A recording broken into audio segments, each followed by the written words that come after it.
when people go into their home, I think there's some obvious things that we look at first when people need additional services. Is the older adult confused? Are there clear signs of dementia? They just can't remember. But there's also more subtle things. Are they wearing clean clothes? What does the house look like? Is it clean? Outside and inside of the house being taken care of appropriately? We all look at those things to determine, does this older adult need additional help? We also look at such things as asking questions to older adults. Do you have support systems? Do you have an older daughter or son that comes in and helps? Do you have a neighbor that you rely on? Those are the types of places we start when working with older adults to determine a care plan for them and to help them stay in their own home.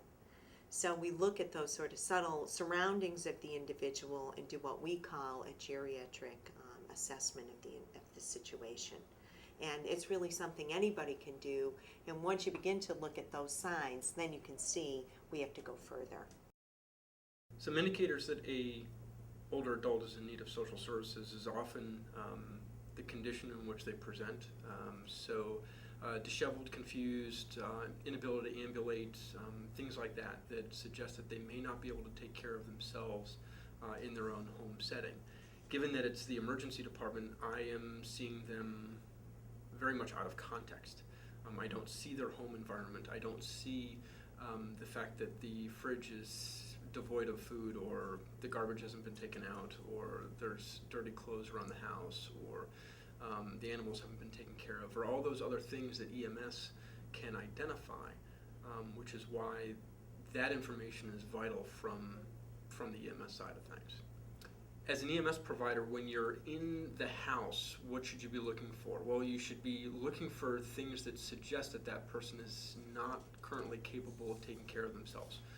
For example, the home is very much unkempt, beyond just being not neat, but that there is insufficient food, that, for example, as it gets towards winter, if there is insufficient heat, if there are no accommodations for their illness. For example, someone falls down and injures their hip. There's a concern for a fracture, but their residence is at the top of 2 flights of stairs with no elevator. That's important information to pass on, because what normally we might send home, that is now a flag that maybe this person needs a little bit more assistance to be able to manage in the outpatient setting. If you go to an older adult's house and you notice maybe a collection of newspapers, or notice that the house is unkept, not just dirty, but stacks of books, stacks of papers, things that you might think could be dangerous. The person doesn't have a way to get in or out of the house safely. Potential fire hazards. Something that might say that the person's not taking care of themselves. No food, no electricity. Those would be indicators that the patient that's coming to Strong would need to be linked up with the social work division once they get here. I would say that EMS providers have a duty to talk to the social work team when they come to Strong. Let the social workers know of how the environment looked, what was going on, what did they notice inside of the house.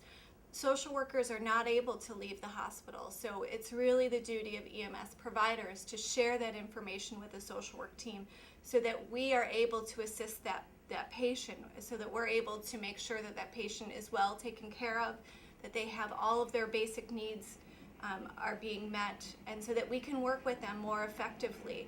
If the provider doesn't tell us what's going on inside of the home, we really don't know. And sometimes the patients that we work with aren't able to tell us what's going on inside of their home. They're not able to share with us if their needs are being met.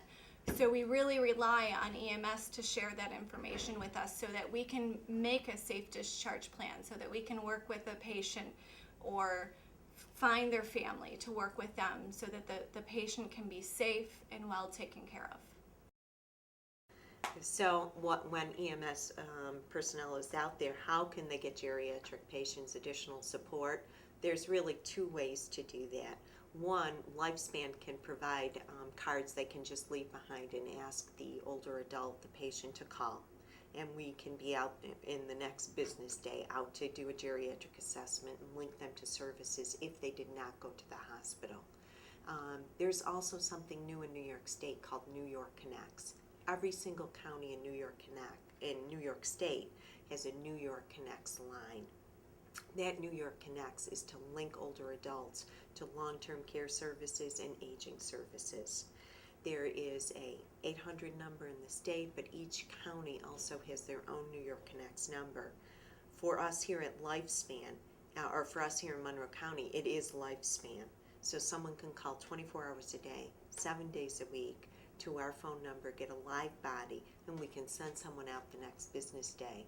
But it also can help, even if an EMS person just gave the name and phone number of the individual, we can call them the next business day and arrange a meeting. But sometimes just leaving a pamphlet behind, someone will call us to get services and help to them. If an older adult has been brought to the emergency room, we work all the time with discharge planners from the emergency rooms to help that older adult once they go home. So that is the way that we can help in that situation.